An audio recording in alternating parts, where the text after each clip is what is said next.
todavía se llamaba su familia en Gascuña, o el señor de Treville, como había terminado por llamarse él mismo en París. Había empezado en realidad como D'Artagnan, es decir, sin un cuarto, pero con ese caudal de audacia, de ingenio y de entendimiento que hace que el más pobre hidalgucho gascón reciba con frecuencia de sus esperanzas de la herencia paterna más de lo que el más rico gentilhombre de Perigord o de Berry recibe en realidad. Su bravura insolente, su suerte más insolente todavía en un tiempo en el que los golpes llovían como chuzos, le habían izado a la cima de esa difícil escala que se llama el favor de la corte y cuyos escalones había escalado de 4 en 4. Era el amigo del rey, que honraba mucho, como todos saben, la memoria de su padre Enrique IV. El padre del señor de Treville le había servido tan fielmente en sus guerras contra la Liga que, a falta de dinero contante y sonante, cosa que toda la vida le faltó al Bearnés, el cual pagó siempre sus deudas con la única cosa que nunca necesitó pedir prestada, es decir, con el ingenio, que a falta de dinero contante y sonante, decimos, le había autorizado, tras la rendición de París, a tomar por armas un león de oro pasante sobre gules con esta divisa: Fidelis et Fortis. Era mucho para el honor, pero mediano para el bienestar. Por eso, cuando el ilustre compañero del gran Enrique murió, dejó por única herencia al señor su hijo, su espada y su divisa. Gracias a este doble don y al nombre sin tacha que lo acompañaba, el señor de Treville fue admitido en la casa del joven príncipe, donde se sirvió también de su espada y fue tan fiel a su divisa que Luis XIII, uno de los buenos aceros del reino, solía decir que si tuviera un amigo en ocasión de batirse, le daría por consejo tomar por segundo primero a él y a Treville después, y quizá incluso antes que a él. Por eso Luis XIII tenía un afecto real por Treville, un afecto de rey, afecto egoísta es cierto, pero que no por ello dejaba de ser afecto. Y es que en aquellos tiempos desgraciados se buscaba sobre todo rodearse de hombres del temple de Treville. Muchos podían tomar por divisa el epíteto de fuerte, que formaba la segunda parte de su exergo, pero pocos gentiles hombres podían reclamar el epíteto de fiel, que formaba la primera. Treville era uno de estos últimos. Era una de esas raras organizaciones de inteligencia obediente como la del dogo, de valor ciego, de vista rápida, de mano pronta, a quien el ojo le había sido dado solo para ver si el rey estaba descontento de alguien, y la mano para golpear a ese alguien enfadoso. Un besme, un morevers, un poltrot de Meret, un vitry, en fin. En el caso de Treville había faltado hasta aquel entonces la ocasión,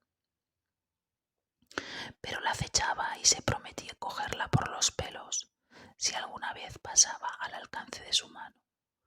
Por eso hizo Luis XIII a Treville capitán de sus mosqueteros, que eran a Luis XIII por la devoción o mejor por el fanatismo, lo que sus ordinarios eran a Enrique III y lo que su guarda escocesa a Luis XI. Por su parte, y desde ese punto de vista, el cardenal no le iba la zaga al rey. Cuando hubo visto la formidable élite de que Luis XIII se rodeaba, ese segundo, o mejor, ese primer rey de Francia, también había querido tener su guardia. Tuvo por tanto sus mosqueteros, como Luis XIII tenía los suyos, y se veía a estas dos potencias rivales seleccionar para su servicio en todas las provincias de Francia e incluso en todos los estados extranjeros a los hombres célebres por sus estocadas. Por eso Richelieu y Luis XIII disputaban a menudo mientras jugaban su partida de ajedrez por la noche sobre el mérito de sus servidores. Cada cual ponderaba los modales y el valor de los suyos, y al tiempo que se pronunciaban en voz alta contra los duelos y contra las riñas, los excitaban por lo bajo a llegar a las manos y concebían un auténtico pesar o una alegría inmoderada por la derrota o la victoria de los suyos. Así, al menos lo dicen las memorias de un hombre que estuvo en algunas de esas derrotas y en muchas de esas victorias. Treville había captado el lado débil de su amo y gracias a esta habilidad debía el largo y constante favor de un rey que no ha dejado reputación de haber sido muy fiel a sus amistades. Hacía desfilar a sus mosqueteros entre el cardenal Armand Duplessis con un aire burlón que erizaba de cólera el mostacho gris de su eminencia. Treville entendía admirablemente bien la guerra de aquella época, en la que, cuando no se vivía a expensas del enemigo, se vivía a expensas de sus compatriotas. Sus soldados formaban una legión de jaraneros, indisciplinada para cualquier otro que no fuera él.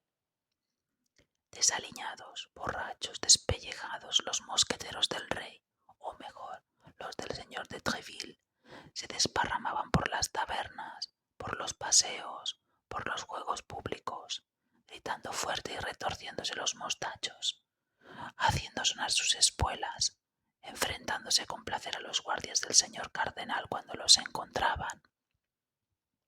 Luego, desenvainando en plena calle entre mil bromas, muertos a veces pero seguros en tal caso de ser llorados y vengados, matando con frecuencia y seguros entonces de no enmohecer en prisión, porque allí estaba el señor de Treville para reclamarlos. Por eso el señor de Treville era alabado en todos los tonos, cantado en todas las gamas por aquellos hombres que le adoraban y que, bandidos todos como eran, temblaban ante él como escolares ante su maestro, obedeciendo a la mejor palabra y prestos a hacerse matar para alabar el menor reproche. El señor de Treville había usado esta palanca poderosa en favor del rey en primer lugar y de los amigos del rey, y luego en favor de él mismo y sus amigos. Por lo demás, en ninguna de las memorias de esa época que tantas memorias ha dejado, se ve que ese digno gentilhombre haya sido acusado, ni siquiera por sus enemigos, y los tenía tanto entre las gentes de pluma como entre las gentes de espada. En ninguna parte se ve, decimos, que ese digno gentilhombre haya sido acusado de hacerse pagar la cooperación de sus secuaces, con un raro ingenio para la intriga que lo hacía émulo de los mayores intrigantes, había permanecido honesto. Es más, a pesar de las grandes estocadas que dejan a uno derrengado y de los ejercicios penosos que fatigan, se había convertido en uno de los más galantes trotacalles, en uno de los más finos lechuguinos, en uno de los más alambicados habladores ampulosos de su época. Se hablaba de las aventuras galantes de Treville como 20 años antes se había hablado de las de Bassompierre, a lo que no era poco decir.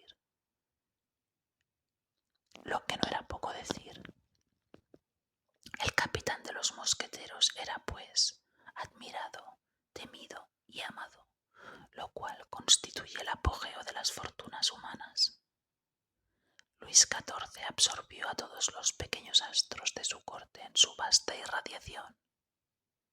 Pero su padre, Sol pluribus impar, dejó su esplendor personal a cada uno de sus favoritos, su valor individual a cada uno de sus cortesanos. Además de los resplandores del rey y del cardenal, se contaban entonces en París más de 200 pequeños resplandores algo solicitados.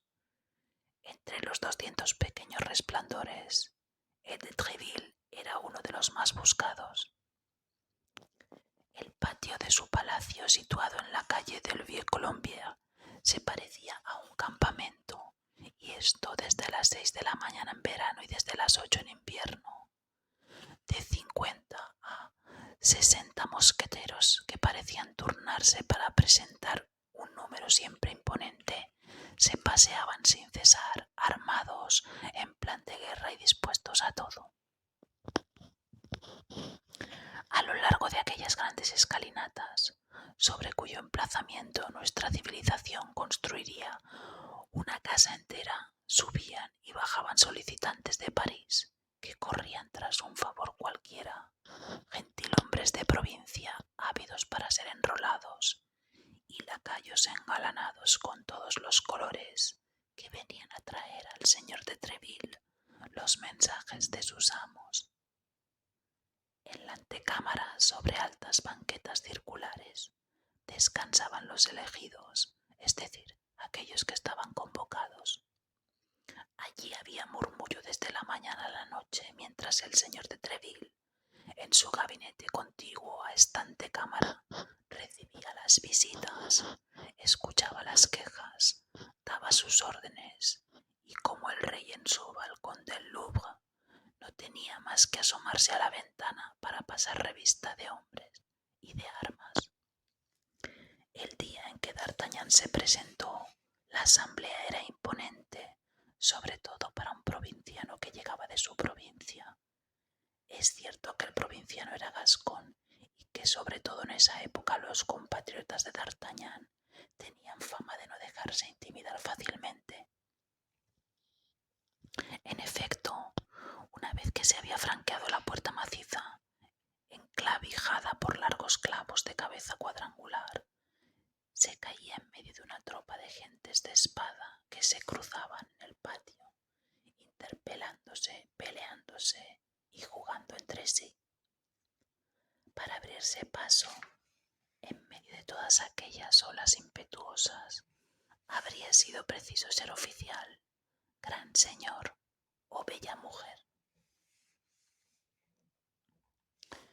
Fue pues por entre ese tropel y ese desorden por donde nuestro joven avanzó con el corazón palpitante, ajustando su largo estoque a lo largo de sus magras piernas y poniendo una mano en el borde de su sombrero de fieltro, con esa media sonrisa del provinciano apurado que quiere mostrar aplomo.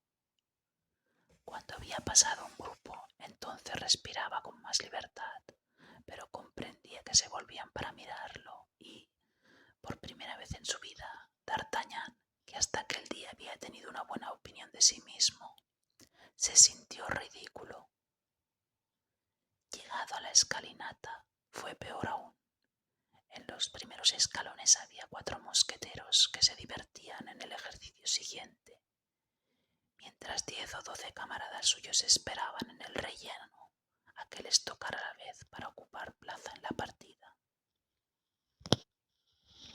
Uno de ellos, situado en el escalón superior, con la espada desnuda en su mano, impedía, o al menos se esforzaba por impedir, que los otros 3 subieran.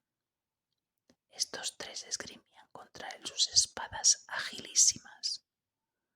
D'Artagnan tomó al principio aquellos aceros por floretes de esgrima. Los creyó botonados, pero pronto advirtió por ciertos rasguños que todas las armas estaban, por el contrario, afiladas y aguzadas a placer, y con cada uno de aquellos rasguños, no solo los espectadores, sino incluso los actores reían como locos. El que ocupaba el escalón en aquel momento mantenía a raya maravillosamente a sus adversarios. Se hacía círculo en torno a ellos. La condición consistía en que a cada golpe el tocado abandonara la partida, perdiendo su turno de audiencia en beneficio del tocador. En 5 minutos, 3 fueron rozados, uno en el puño, otro en el mentón, otro en la oreja, por el defensor del escalón, que no fue tocado, destreza que le valió, según las condiciones pactadas, 3 turnos de favor. Aunque no fuera difícil, dado que quería ser asombrado, este pasatiempo asombró a nuestro joven viajero. En su provincia, esa tierra donde sin embargo se calientan tan rápidamente los cascos, había visto algunos preliminares de duelos y la gasconada de aquellos 4 jugadores le pareció la más rara de todas las que hasta entonces había oído, incluso en Gascuña. Se creyó transportado a ese país de gigantes al que Gulliver fue más tarde y donde pasó tanto miedo, y sin embargo no había llegado al final. Quedaban el rellano y la antecámara. En el rellano no se batían, contaban aventuras con mujeres y en la antecámara historias de la corte. En el rellano D'Artagnan se ruborizó, en la antecámara tembló. Su imaginación despierta y vagabunda, que en Gascuña le hacía temible a las criadas e incluso alguna vez a las dueñas, no había soñado nunca, ni siquiera en esos momentos de delirio, la mitad de aquellas maravillas amorosas, ni la 4ª parte de aquellas proezas galantes, realzadas por los nombres más conocidos y los detalles menos velados. Pero si su amor por las buenas costumbres fue sorprendido en el rellano, su respeto por el cardenal fue escandalizado en la antecámara. Allí, para gran sorpresa suya, D'Artagnan oía criticar en voz alta la política que hacía temblar a Europa y la vida privada del cardenal, que a tantos altos y poderosos personajes había llevado al castigo por haber tratado de profundizar en ella. Aquel gran hombre, reverenciado por el señor D'Artagnan padre, servía de hazmerreír a los mosqueteros del señor de Treville, que se metían con sus piernas zambas y con su espalda encorvada. Unos cantaban villancicos sobre la señora de Guillon, su amante, y sobre la señora de Combalet, su nieta, mientras otros preparaban partidas contra los pajes y los guardias del cardenal duque, cosas todas que parecían a D'Artagnan monstruosas imposibilidades. Sin embargo, cuando el nombre del rey intervenía a veces de improviso en medio de todas aquellas rechiflas cardenalescas, una especie de mordaza calafateaba por un momento todas aquellas bocas burlonas. Miraban con vacilación en torno y parecían temer la indiscreción del tabique del gabinete del señor de Treville, pero pronto una alusión volvía a llevar la conversación a su eminencia, y entonces las risotadas iban en aumento y no se escatimaba luz sobre todas sus acciones. Desde luego estas son gentes que van a ser encarceladas y colgadas, pensó D'Artagnan con terror, y yo, sin ninguna duda con ellos, porque desde el momento en que los he escuchado y oído, seré tenido por cómplice suyo.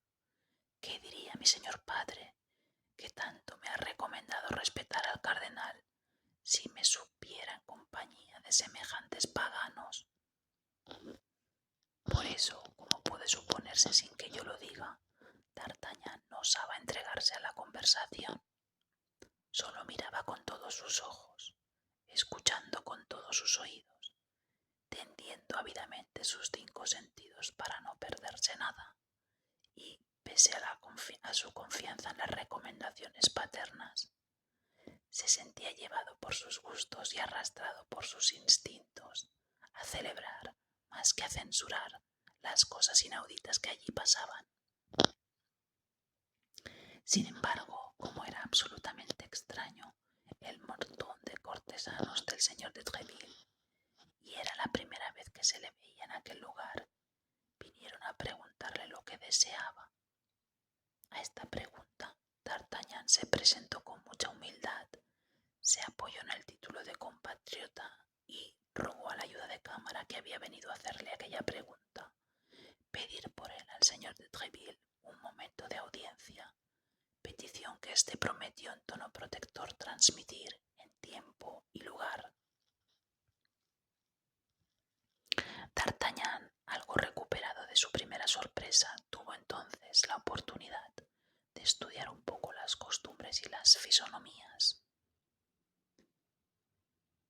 En el centro del grupo más animado había un mosquetero de gran estatura, de rostro altanero y una extravagancia de vestimenta que atraía sobre él la atención general. No llevaba por de pronto la casaca de uniforme, que por lo demás no era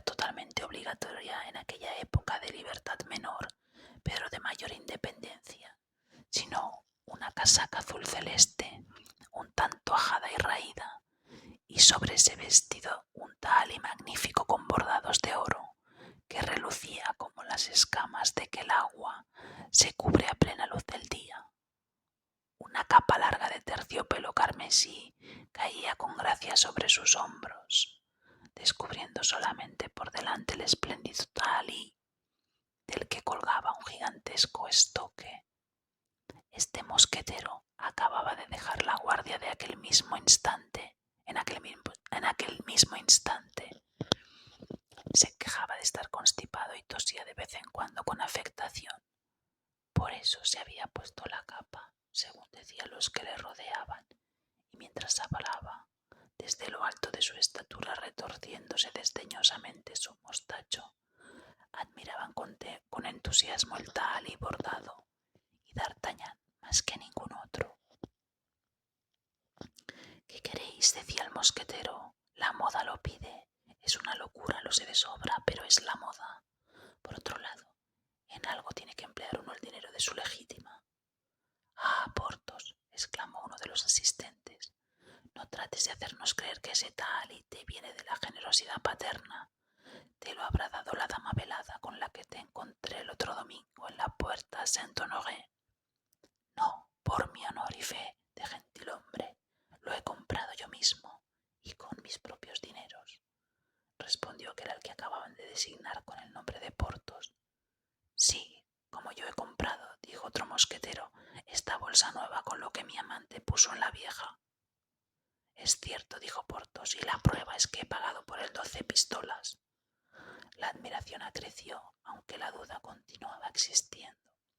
«¿No es así, Aramis?», dijo Porthos, volviéndose hacia otro mosquetero. Este otro mosquetero hacía contraste perfecto con el que le interrogaba y que acababa de designarle con el nombre de Aramis. Era este un joven de 22 o 23 años apenas, de rostro ingenuo y dulzarrón, de ojos negros y dulces y mejillas rosas y aterciopeladas, como un melocotón en otoño. Su mostacho fino dibujaba sobre su labio superior una línea perfectamente recta.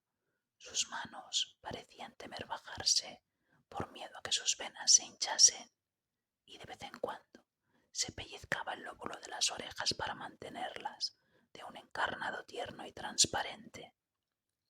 Por hábito, hablaba poco y lentamente, saludaba mucho, reía sin estrépito mostrando sus dientes, que tenía hermosos, y de los que, como del resto de su persona, parecía tener el mayor cuidado. Respondió con un gesto de cabeza afirmativo a la interpelación de su amigo. Esta afirmación pareció haberle disipado todas las dudas respecto al tahalí.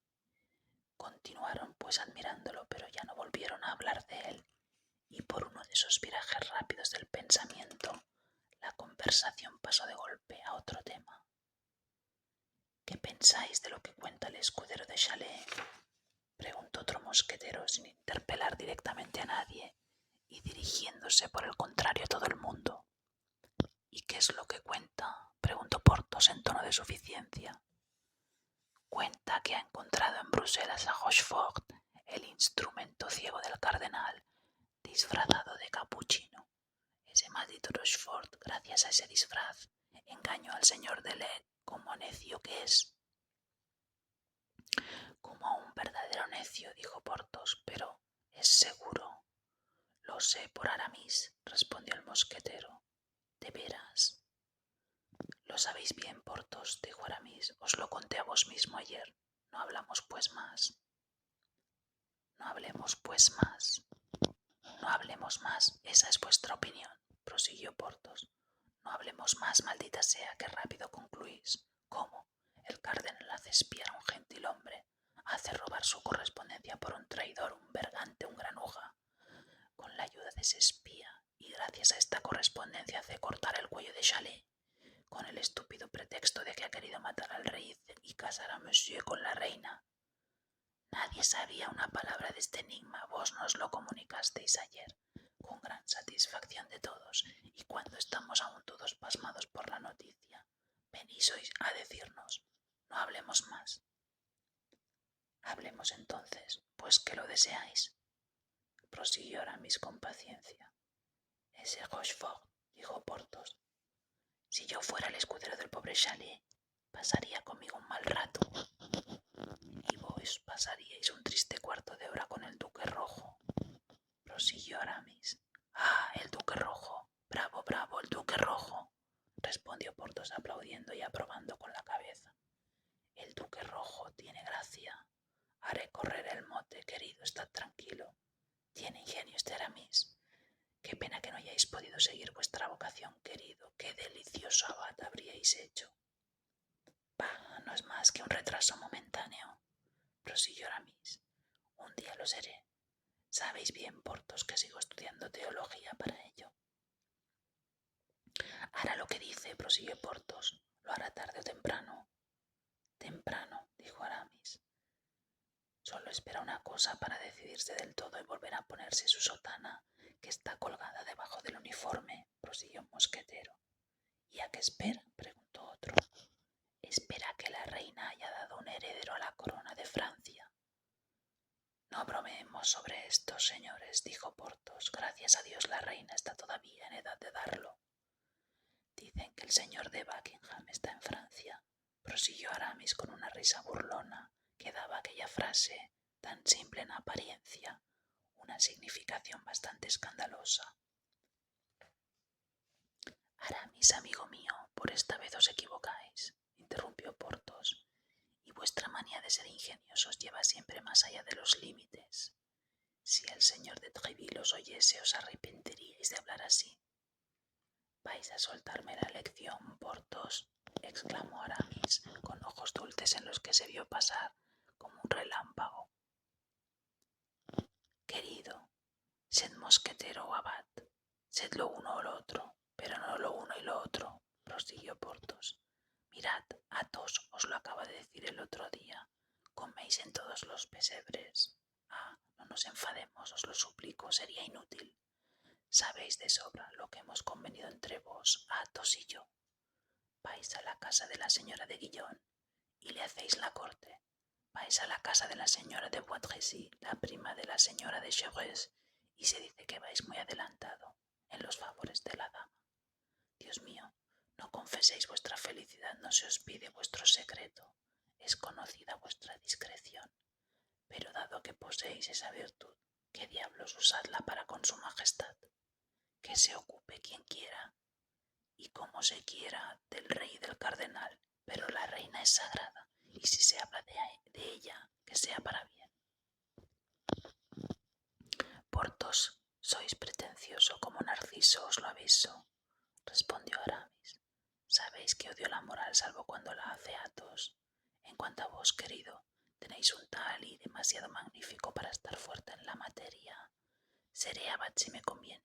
Mientras tanto soy mosquetero, y en calidad de tal digo lo que me place, y en este momento me place deciros que me irritáis.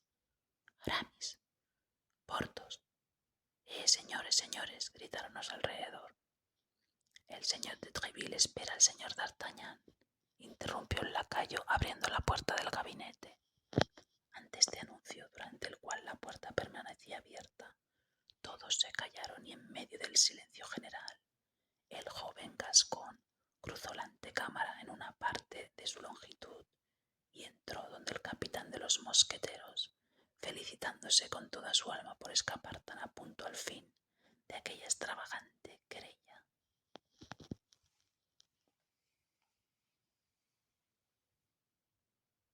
Hasta pronto.